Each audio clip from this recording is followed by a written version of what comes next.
Hey everybody, welcome back to my channel.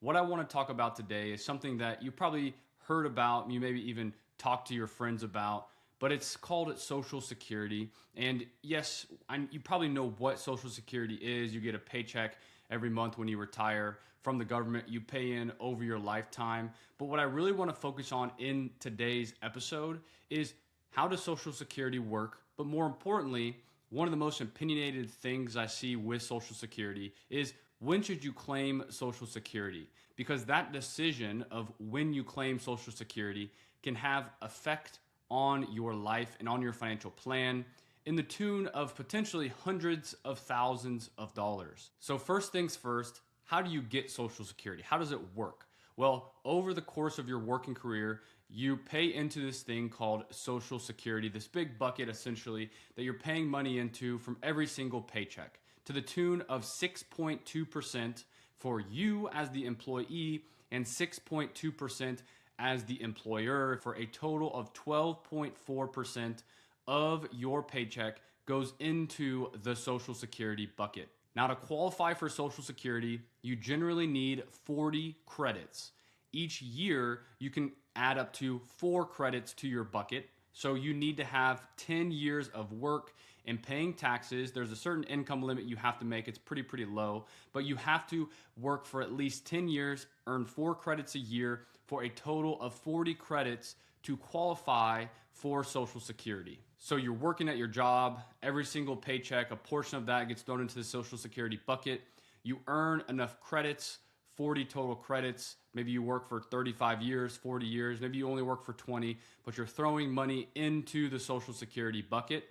And when it comes time to take money from the bucket, you're now at retirement age.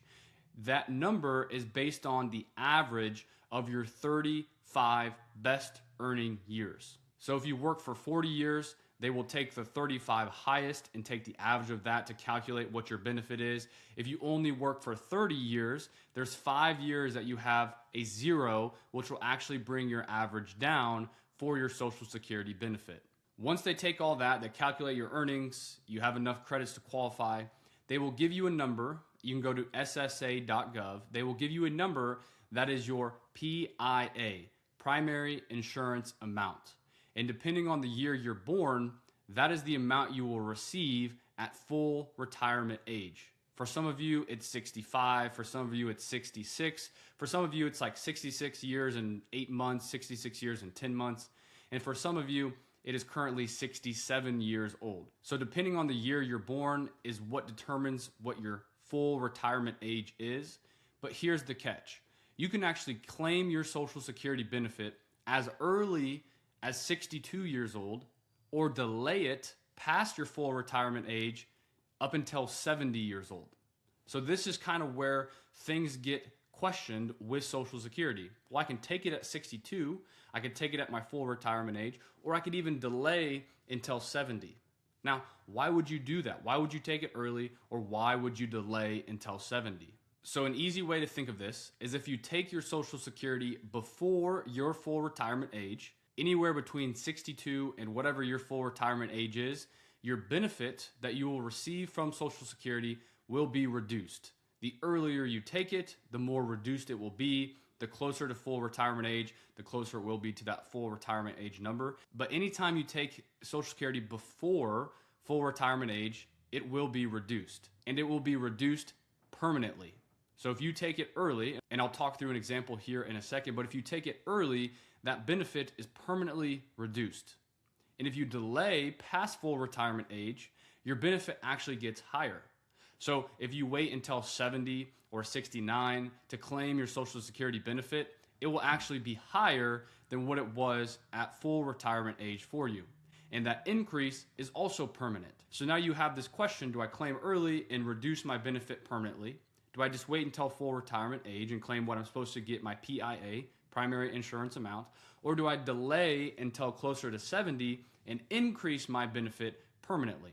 That is the big question that everyone has when it comes to Social Security. So let me just give you an example. This is just a hypothetical example, not an actual person situation. But let's just say someone pulls up their Social Security number and their full retirement age benefit is $2,000 per month. What this will look like is you'll get a piece of paper that says, well, if you claim at 62, you go early, you might only receive $1,400 per month.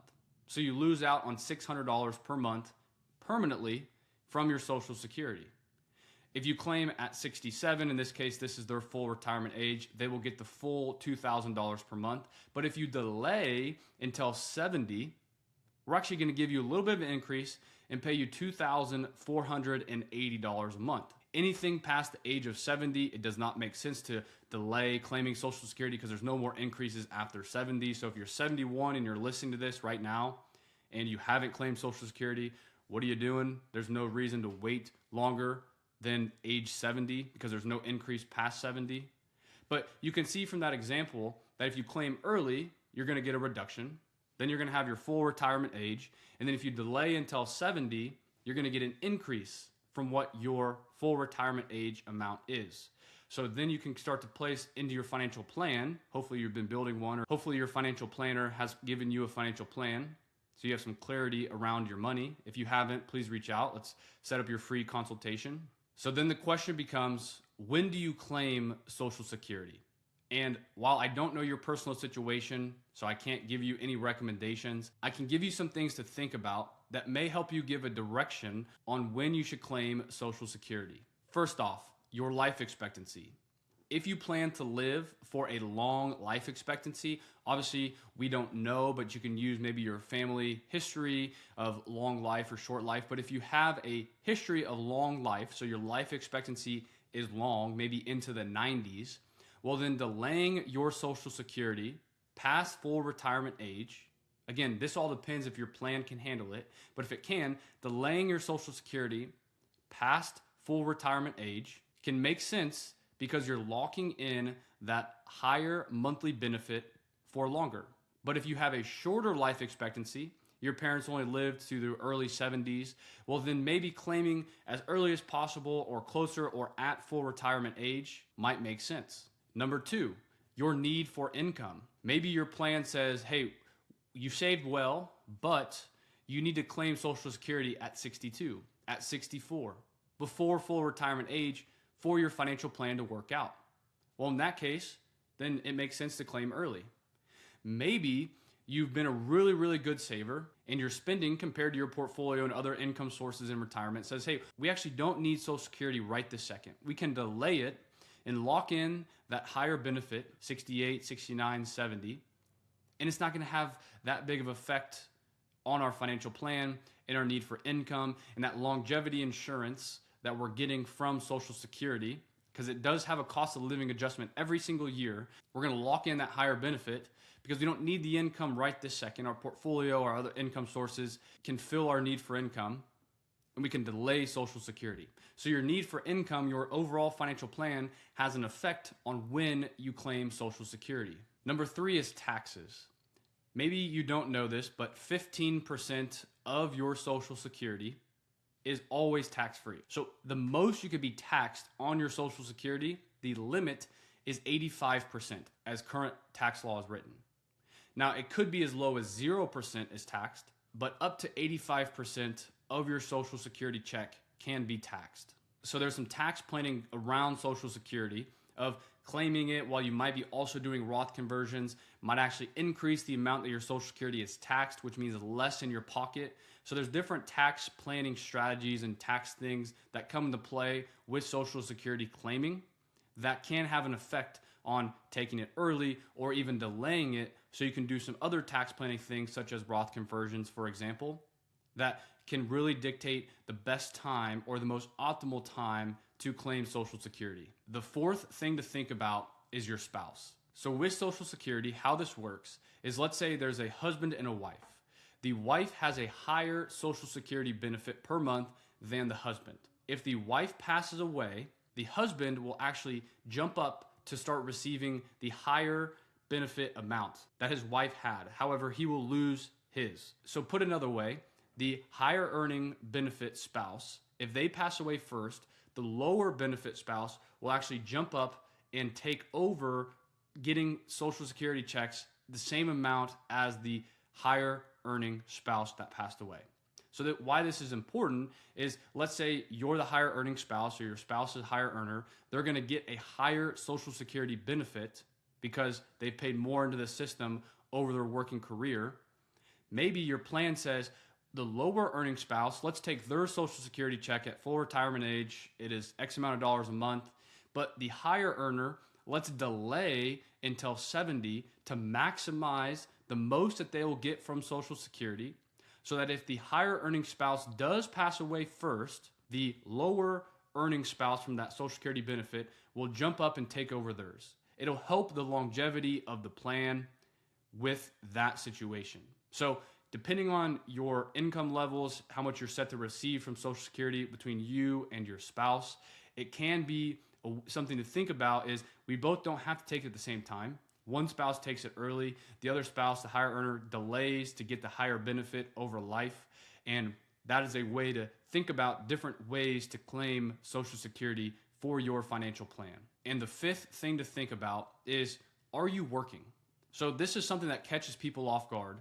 But if you are claiming Social Security before full retirement age and you earn over a certain limit, in 2026, Social Security deducts $1 from your benefit amount for every $2 you earn above $24,480.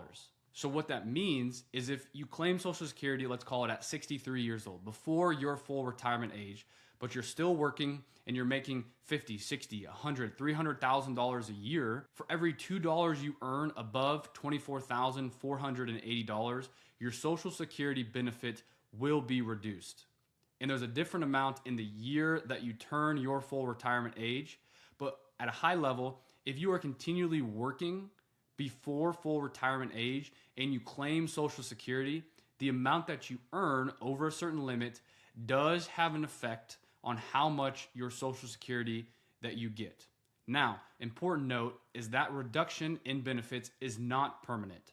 Once you hit full retirement age or past full retirement age, there is no income limit. You could make $500,000, $800,000 a year after full retirement age, and you're still set to receive your full Social Security amount. It is really just a big factor in the year that you are full retirement age or before full retirement age if you were to claim your Social Security. And the final thing is really just your overall financial plan. When it comes to running your financial plan and when to take Social Security, it's dependent upon your personal situation. What income sources do you have in retirement? Are you continuing to work? Are you not going to work? How's your longevity, your life expectancy for you and your spouse? All of these different things play a part in your overall financial plan, which then can help determine the optimal time to claim Social Security. It's also important to note that it's not always about optimizing everything. Sometimes taking Social Security when maybe the math says one thing, but your situation says another, that could make sense too. And that is why talking with a financial planner, understanding your situation, your different scenarios, can really help you understand when to claim Social Security and give you some ideas and things to think about for your own personal situation when it comes to claiming Social Security. And when we talk about the potential reduction of Social Security in 2032, there's been a lot of talks about that. As a financial planner, I run my clients' financial plans with different customization. What if they were set to receive their full retirement benefits? What if Social Security does get cut by 30%? How does that affect their plan? What if Social Security gets cut by 50%? How does that affect their plan? What if we want to run a plan, just to give them an idea, if Social Security went away, how would that affect their plan? So I can customize with my clients different scenarios when it comes around claiming Social Security, but also the potential for the reduction of Social Security benefits. So at the end of the day, the right decision of when to claim Social Security is the one that fits your financial plan. When you read articles that say the perfect age to claim Social Security is this, the perfect age is this, really the perfect age is the one that fits your financial picture. So if you're within 5 to 10 years until retirement, it can be a good idea to start looking at different scenarios for your Social Security claiming strategies. Because looking at these small decisions now can have a large impact over your lifetime. Thank you so much for being here, and I'll see you in the next episode. The opinions voiced in this podcast are for general information only and are not intended to provide specific advice or recommendations for any individual. To determine which strategies or investments may be suitable for you, consult the appropriate qualified professional prior to making a decision.